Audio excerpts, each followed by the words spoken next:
It's my pleasure and honor to be talking to you from ASPIKA about the 4A's of autism. And I look at these 4A's of autism as a pathway for promoting fulfilling and productive lives for autistic and otherwise neurodivergent individuals as the rule rather than the exception. So those 4A's of autism begins with awareness. And we've been working at awareness for the past 40 or more years. We've taken it from where autism was thought to be this very rare psychiatric condition caused by poor mothering with a prevalence rate of 1 in 10,000. Now, the Center for Disease Control in Atlanta accepts an incidence rate of 1 in 36. That is a lot of autism. And what I tell educators is that if you don't have an autistic child in your class, in this class, then the numbers are going to catch up with you and you'll have one in the next class. So we are now aware of autism in society, at home, in the community, in employment, in education, and increasing numbers of autistic and otherwise neurodivergent individuals reading about their situation online, doing a sort of formal, informal diagnosis, and then following up with more formal procedures. And all of this awareness of autism builds a solid foundation for the next step. And that next step is acceptance. Acceptance is where we turn away from working against the characteristics of autism or any neurodivergent condition and working with the characteristics. So taking a simple school-based example, we may have a grade school child who is not interested, not motivated, and is doing poorly in mathematics. And often what will happen is we'll take a look at what interests that child, and maybe we find that the child is fascinated in using a computerized flight simulator. And that's all they do. They go home, they spend hours on this computerized flight simulator. They'd even play it through dinner if their parents didn't call them down to eat. This is what the child lives for. This is what the child talks about in school. Well, a program will be set up where if the child wants to continue access to this computerized flight simulator, they will have to meet their goals in mathematics first. However, this is working against the characteristics of autism. And one of those characteristics being highly focused interests.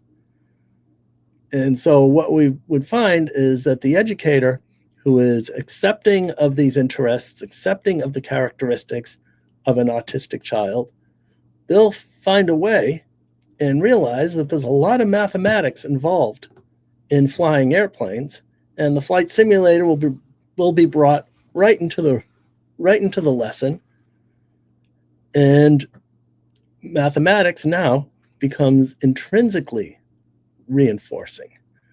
The subject itself is interesting because the child is now working with the highly focused interest, and eventually the child learns that they will be even better at using their flight simulator if they know mathematics. So that's acceptance. It's turning away from trying to cure the autistic person, trying to eliminate autistic or by extension neurodivergent characteristics, and instead learning about them, understanding them, and working with these characteristics.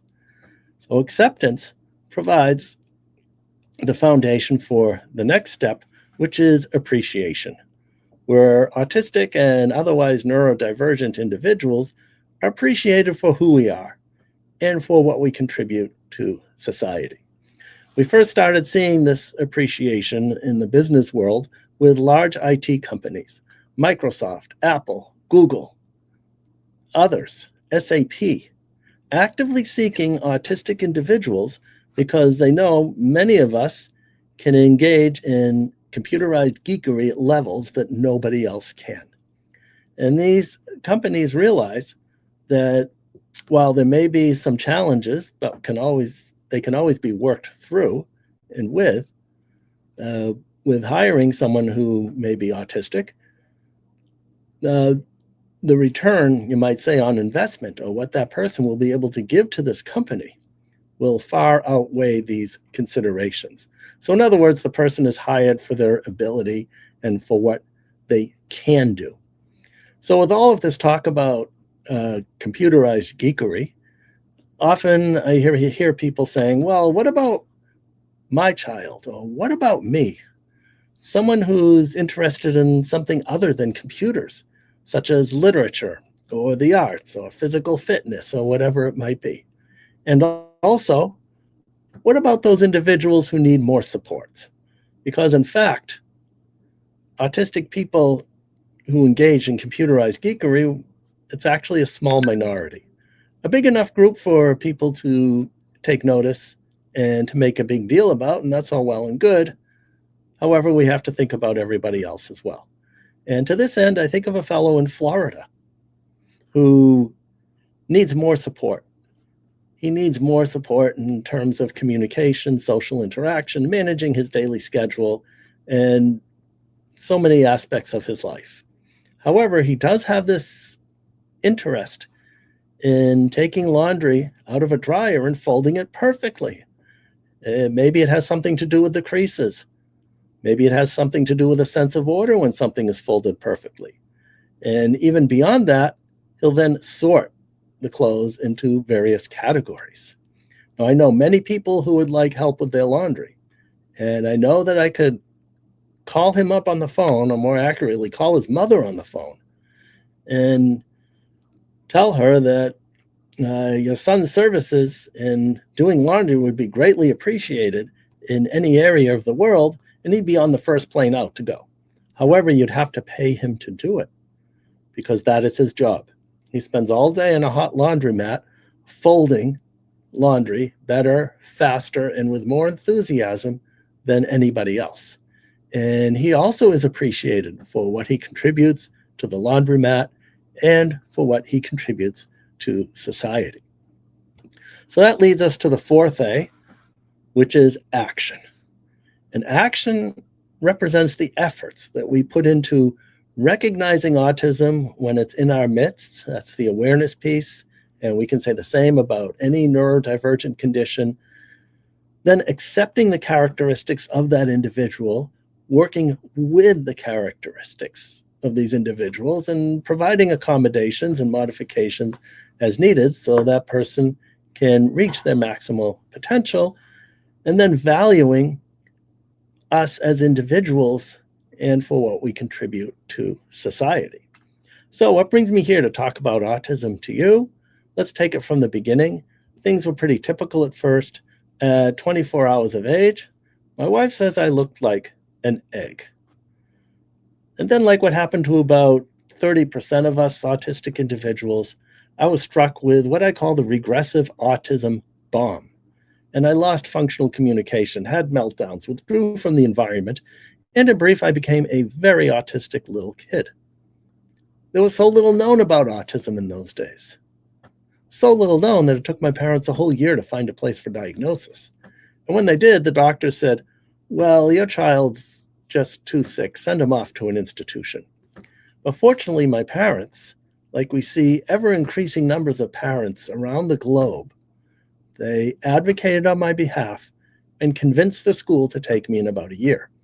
And it was during that year my parents implemented what we would today refer to as an intensive home-based early intervention program. And this was a program emphasizing music, movement, sensory integration, narration, imitation. And that's just today's terminology, because in those days, the concept of early intervention didn't even exist. And I believe the initial breakthrough with my parents is that based on their philosophy of accepting me for who I was, and at the same time realizing that there was a lot of work to do if I were to lead a fulfilling and productive life, is that they initially tried to get me to imitate them. Now, imitation is a time-honored educational strategy. Everybody's done it, whether formally as an educator or as a parent or anybody else. You show somebody how to do something and then they do it. But perhaps due to a difference in mirror neurons, it didn't work for me. It doesn't work for many other autistic people. And so my parents flipped it around and imitated me. And once they did that, I became aware of them in my environment. And then they were able to move me along. And I believe the key implication is that in order to do meaningful work with an autistic or otherwise neurodivergent, or actually any individual, you have to meet them where they are first. Then develop a trusting relationship, and from there you can move on to a point where speech began to return at age 4. And I entered the school that initially rejected me. I got reevaluated. Instead of being considered a psychotic and ready for an institution, I got upgraded to neurotic, so things were looking up in the world. Often we hear about the highly focused interests and strengths of autistic and otherwise neurodivergent individuals. Well, at age 4, my parents found me taking apart a watch with a sharp knife. I'd pop open the back, extract the motor, remove some of the gears, spin them around, and put it all back together again, and the watch still worked, and there weren't any pieces left over. So my parents, upon noticing this, instead of staring at the closed door of disability, disorder, and deficit, they opened the door of ability and soon provided all kinds of other devices to take apart and put together. And if we look at my situation at age 4, maybe it looked like that I could become a watchmaker or a watch repairman, or somehow engaged in fixing or building small mechanical devices. I would still need a lot of support in just about every aspect of adult life, but at least this was something that I could do. And I bring this out because it's important to take note of and follow the strengths and abilities of autistic, otherwise neurodivergent, and actually everybody, because it is those interests, especially for those of us who are autistic and neurodivergent, that are going to lead us to success. Every autistic person I know who is successful, and we can expand this to neurodivergency as well, are those individuals who have found a way to follow their strengths and follow their interests into something that society values. And usually that translates to employment. However, there is an interesting question. You need a lot of good fine motor control to take apart a watch. And for me, I had above average fine motor control to take apart a watch. But then where did that motor control go when it came to penmanship? And like so many of us autistic individuals, I was a penmanship disaster area. One of the worst experiences I could have in school would be to walk into a room with a paragraph on the board, because it meant we were going to have to write it down. And by the end of the period, everybody else had finished and gone to recess, and I'd only gotten through a few words. Fortunately, we know a lot more about helping people who are not neurologically set up to write neatly or write intelligibly. And what this is also an example of is the commonly sharp lines of demarcation between the abilities that autism gives us and the very real challenges and disabilities that can come with being autistic. Well, by age 6, I entered regular school kindergarten, where I was a social and academic catastrophe. You know what happens to people who are different in grade school? Fortunately, school systems now realize that bullying is not a developmental phase that people need to go through, and something is being done about it. I suppose repeating the letter B over and over again didn't endear me to my classmates. And fortunately, now we know a lot more how to support both autistic and otherwise neurodivergent and typical students better understand and get along with each other in the classroom, which then extends to society and extends to places of employment as well. Well, How did I spend most of my time in grade school? I spent most of my time, uh, one, being about a grade behind in most of my subjects, but two, also sitting in the back of the room reading books on my favorite subjects. Subjects such as music, electricity, astronomy, earthquakes, dinosaurs, volcanoes, aviation, space exploration. And I'd read them from cover to cover, take notes, copy diagrams, then eventually put them away and go to the library and get a book on, or many books on whatever else I was interested in. I remember in about third grade, I had a stack of astronomy books on my desk, and a teacher told me I'd never learn how to do math. But somehow I figured out just enough math to teach statistics at the university level. Now, the good news is that these days, most educators, or increasing numbers of educators, would notice a highly focused interest and then find a way to teach curriculum through that interest.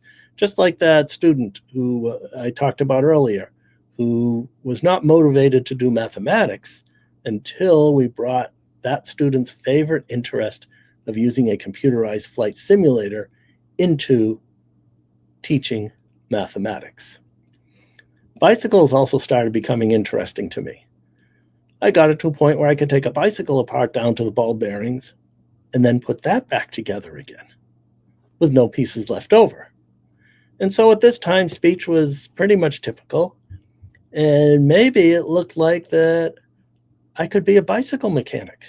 And had my trajectory gone in a different direction, instead of being a professor of special education at Adelphi University, I would still be fixing bicycles, maybe running a bicycle shop, and being very happy doing that. Well, then on to middle and high school. You don't need to be autistic or otherwise neurodivergent to have difficulties in middle and high school. It can be a very challenging time. However, for me, it was actually easier. And the reasons I should say, is that one, I realized that using words instead of sound effects from the environment really helped with social interaction. And then two, I was able to engage in my highly focused interest of music. I joined the band. Now I had a structured activity in which to mediate my interactions with others. And being autistic, I got so tied up in music that I got it into my head that I needed to learn how to play all the instruments. So there I was in the instrument closet, hours in the instrument closet, taking apart instruments, sometimes assembling multiple instruments into these horrific contraptions that really never should have seen the light of day. And while I didn't get to all the instruments, I was able to learn about 15. And then when I realized that a requirement for a degree in music education at the college level was that you did have to learn all the instruments, well, that just seemed to be the thing to do. And that's exactly where I went to college to study music education. Now, college, it can be a challenging time for many autistic people, but it can also be a liberating time. For me, it was liberating. College was a utopia. No more bullies. Classes were more interesting. I was absolutely shocked and surprised that people who I didn't even know would talk to me. Dating often occurs in college.